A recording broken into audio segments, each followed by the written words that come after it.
Can you guys believe it's already been a whole year since those peaceful protesters nearly burnt the country down? Happy anniversary! In case you guys forgot just how peaceful they were, here's a quick refresher.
Legendary CNN moment when they called the protest fiery, but mostly peaceful. What you are seeing now, these images came and come in stark contrast to what we saw over the course of the daytime hours in Kenosha and into the early evening, which were largely peaceful demonstrations in the face of law enforcement. Or when Don Lemon compared it to the American Revolution. This is how the Boston Tea Party, rioting. Do not get it twisted and think that, oh, this is something that has never happened before, and then this is so terrible, and where are we, and these savages and all of that. This is how this country was started. Or when Chris Cuomo said this. And please, show me where it says that protests are supposed to be polite and peaceful. There's the First Amendment. You just gotta look it up, Mr. Cuomo. And who could forget when these healthcare heroes that told us to stay home all of last year started cheering when BLM gathered by the thousands in the middle of a pandemic?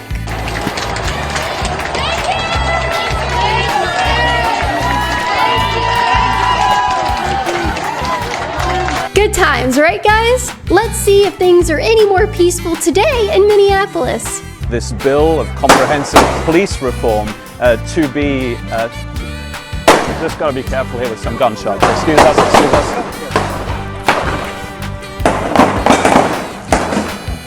Ah, so peaceful. So, since it's been a whole year since the BLM riots kicked off across the country, I wanted to revisit the insanity to remind everyone how in 2020, Democrats showed the whole country exactly who they are and what they believe in. After a whole year of letting the left get away with anarchy, it's time to see just how badly its effects have been and where we head from here. But before I do that, I wanted to remind you guys real quick that for just $5 a month, you can receive access to my private Facebook group when you sign up at patreon.com/KaitlinBennett, or receive other cool perks such as an autographed photo in the mail every month from me, yours truly. So 1 year ago today, and conveniently just months before the most important election of our lifetime, Democrats decided that now it's time to admit that Black Lives Matter.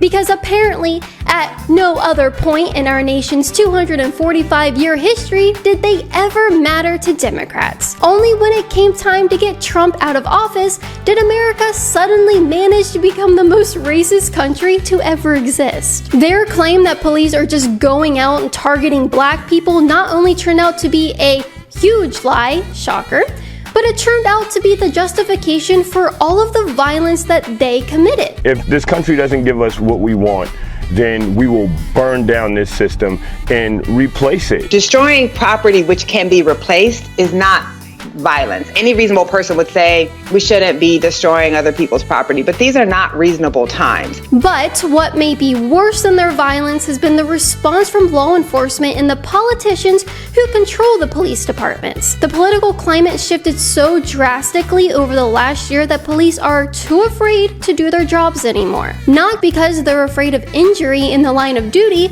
but but because they're afraid of getting thrown in jail if they commit the grave crime of offending the outrage mob. Police officers are more fearful of seeing jail time for doing their jobs than criminals are for destroying entire cities. Don't believe me? Here's a recent headline from Yahoo News. Number of people willing to join police force dwindles, while crime in some major cities skyrockets. Wow, what a shocker! It's almost like that's why there were so many police in dangerous neighborhoods to begin with. Maybe there's a correlation here. More police, less crime.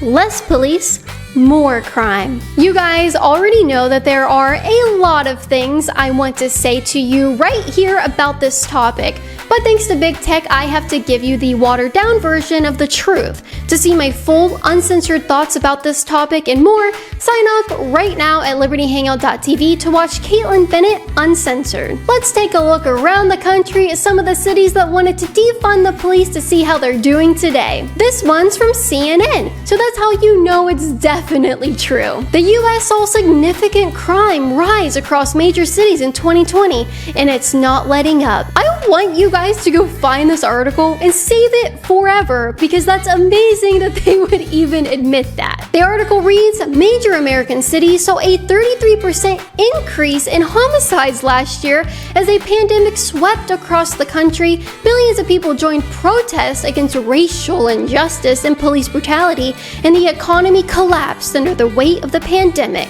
But in some cities, the damage is a lot worse than that. Shooting incidents in Philadelphia are up 57%. In Milwaukee, homicides have jumped 95%. In the first week of June alone, the Los Angeles Police Department reported that homicides increased 250% compared to the previous week. New York City has seen a 44% spike in shootings this year to 511, from 355 during the same period in 2019, according to the NYPD. There have been 176 murders, which is 23% higher than last year. Now, what could possibly be the reason for this? Well, let's look back at CNN to find the answer. Rikers Island Jail in New York is empty. Between COVID, between bail reform, the protests caused animosity towards the police, which took us out of neighborhoods that needed us the most. Earlier this month, the NYPD disbanded its anti-crime unit. Roughly 600 plainclothes officers whose aggressive tactics in fighting violent crime were often met with controversy. The NYPD said 272 uniformed officers filed for retirement between May 25th and June 23rd. Last year, 183 officers had filed for retirement during that period. Now let's take a look at Minneapolis, where this all started a year ago. According to CBS, early 2021 Minneapolis crime stats showed a 250% increase in gunshot victims. The New York Post reported that there have been 31 homicides this year compared to 15 last year at the same time, and the city's homicide rate last year was the highest for Minneapolis since the 1990s. Nearly 200 people have been shot this year, double over last year and the most in a decade. But here's the real kicker. Remember when Minneapolis moved to defund the police and invest in mental health programs instead? Well, guess what the mayor of Minneapolis wants to do now? He wants to refund the police.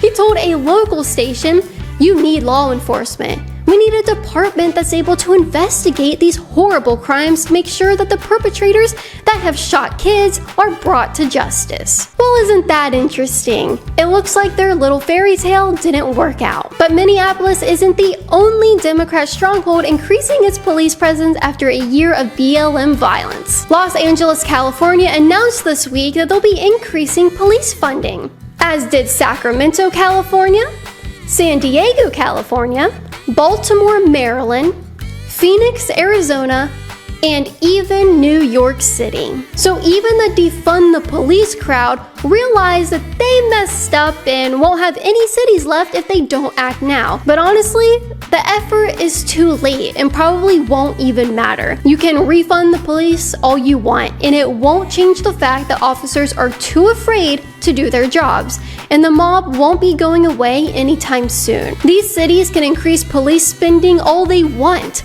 but until officers can actually feel comfortable enough to do their jobs, the crime might still look the same. But who am I kidding? CNN is obviously wrong. These cities are just experiencing a surge in peace. Duh! There's no possible way crime could be increasing now that BLM is getting their way in this country.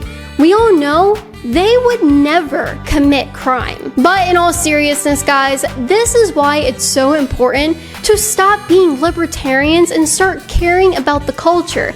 We can have all the police we want and crime is still going to climb until we can successfully combat leftist cancel culture.